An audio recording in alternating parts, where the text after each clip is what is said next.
ഒന്ന് മിണ്ടാതിരിക്കണോ? ഞാൻ പറയട്ടെ. എന്ത് തരം മനുഷ്യരാണ്? ഞാനൊന്ന് പറയട്ടെ സതീഷേ, ഒരു മര്യാദയില്ലേ? താങ്കൾ അരമണിക്കൂറോളം സംസാരിച്ചില്ലേ?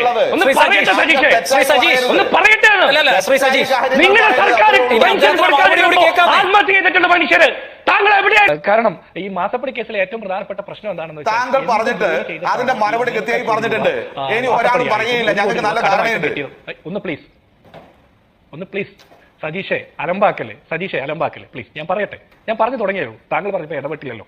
ഇനി ഞാൻ തിരിച്ചു പറയുമ്പോൾ താങ്കൾ പറയും ഇടപെട്ടു. അതുകൊണ്ട് പറയട്ടെ പ്ലീസ്. കോടതി പറഞ്ഞ് പോയി പണി നോക്കാൻ പറഞ്ഞത് ഞാൻ വിചാരിക്കുന്നത് എന്തെങ്കിലും പണി എടുത്തിട്ട് പൈസ വാങ്ങാൻ വീണ സൈക്കൻഡിലോടായിരിക്കും പറഞ്ഞിട്ടുണ്ടാകുക.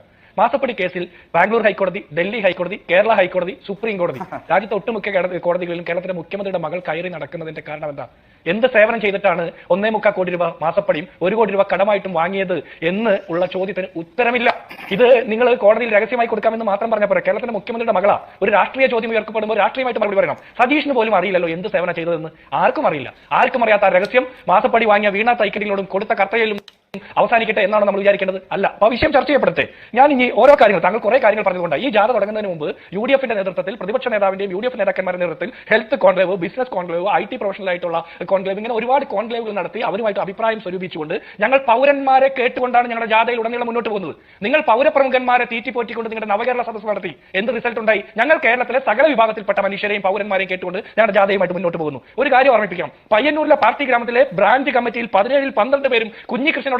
രക്തസാക്ഷി ഫണ്ട് തട്ടിയെടുത്തു എന്ന് ആരോപിച്ച് പാർട്ടിക്ക് പുറത്തേക്ക് വന്ന കുഞ്ഞികൃഷ്ണനോടൊപ്പമായിരുന്നു. അതുകൊണ്ട് അവിടുത്തെ ബ്രാഞ്ച് കമ്മിറ്റി യോഗം പോലും മാറ്റിവെക്കേണ്ട ഗതികളിലേക്ക് CPM എത്തുമ്പോൾ മാസപ്പടിയായാലും രക്തസാക്ഷി ഫണ്ട് തട്ടിപ്പായാലും ശബരിമല ശാസ്താവിന്റെ സ്വർണ്ണപ്പാളി കട്ടെടുത്ത കാര്യമായാലും ആഗോള സംഗമത്തിന്റെ മറവിൽ നടത്തിയ കോടിക്കണക്കിന് രൂപയുടെ അഴിമതിയായാലും ഇതെല്ലാം ചർച്ച ചെയ്യപ്പെടുന്ന ഒരു തെരഞ്ഞെടുപ്പാണ്. ഞങ്ങളെ സംബന്ധിച്ചിടത്തോളം ഇത് മാത്രമല്ല ചർച്ച ചെയ്യപ്പെടേണ്ടത്, സാധാരണ മനുഷ്യരുടെ ജീവിത നിലവാരവുമായി ബന്ധപ്പെട്ട വിഷയങ്ങൾ കൂടി ചർച്ച ചെയ്യപ്പെടണം. ഇവിടെ താങ്കൾ പറഞ്ഞു പെൻഷൻ അവകാശമാണെന്ന് സതീഷ് ഈ ചർച്ചയിൽ പറഞ്ഞു. സതീഷ് പറഞ്ഞതിന് ഞാൻ കൈയടിച്ച് സ്വാഗതം ചെയ്യുക. സതീഷ് പറഞ്ഞത് കേരള സർക്കാരിന്റെ വക്കീലിനോട്, സ്റ്റാൻഡിംഗ് കൗൺസിലിനോട്, ഹൈക്കോടതിയിൽ പോയി അഭിപ്രായം പറഞ്ഞ കൗൺസിലിനോട് പറയണം പെൻഷൻ സാധാരണക്കാരുടെ അവകാശമാണെന്ന്. നിങ്ങളുടെ സർക്കാരിന്റെ വക്കീലാണ് പറഞ്ഞത് പെൻഷൻ ഞങ്ങളുടെ ഔദാര്യമാണെന്ന്. DA സർക്കാർ ഉദ്യോഗസ്ഥരുടെ അവകാശമാണെന്ന് സതീഷ് പറഞ്ഞതിനെ സ്വാഗതം ചെയ്യുന്നു. അത് സർക്കാരിന്റെ ഉത്തരവാദിത്തപ്പെട്ട ആളുകളെ കൂടി പറഞ്ഞ് ബോധിപ്പിക്കണം. ഇനി താങ്കൾ പറയുന്നു കുടിശ്ശിക ഉണ്ടായിരുന്നില്ല എന്ന് പെൻഷനിൽ. ഈ കഴിഞ്ഞ ഒക്ടോബർ 31 ധനമന്ത്രിയുടെ സ്റ്റേറ്റ്മെന്റ് ഉണ്ട്. ഒരു മാസത്തെ കുടിശ്ശിക അടക്കം 400 രൂപ വർദ്ധിപ്പിച്ചതടക്കം 3600 രൂപ കൊടുക്കുന്നു. എങ്കിൽ ധനമന്ത്രി കള്ളം പറയുന്നതായിരിക്കും. കുടിശ്ശിക ഉണ്ടായിരുന്നു എന്ന് ഞാൻ പറഞ്ഞതല്ല. അതിനു മുമ്പ് 2024 ജൂലൈ 11 കേരളത്തിലെ മുഖ്യമന്ത്രിയുടെ സ്റ്റേറ്റ്മെന്റ് ഉണ്ട്.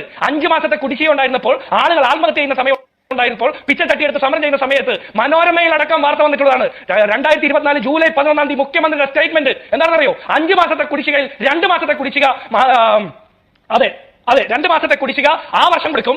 ബാക്കിയെല്ലാം 2 വർഷത്തിനുള്ളിൽ കുടിശ്ശിക ഇല്ലാതെ പെൻഷൻ കൊടുക്കുമെന്ന്. ബാക്കി മാർച്ച് 31 2 മാസത്തെ കുടിശ്ശിക അടക്കം കൃത്യമായിട്ട് കൊടുക്കും. ബാക്കിയുള്ളത് കൃത്യമായിട്ട് കൊടുക്കും.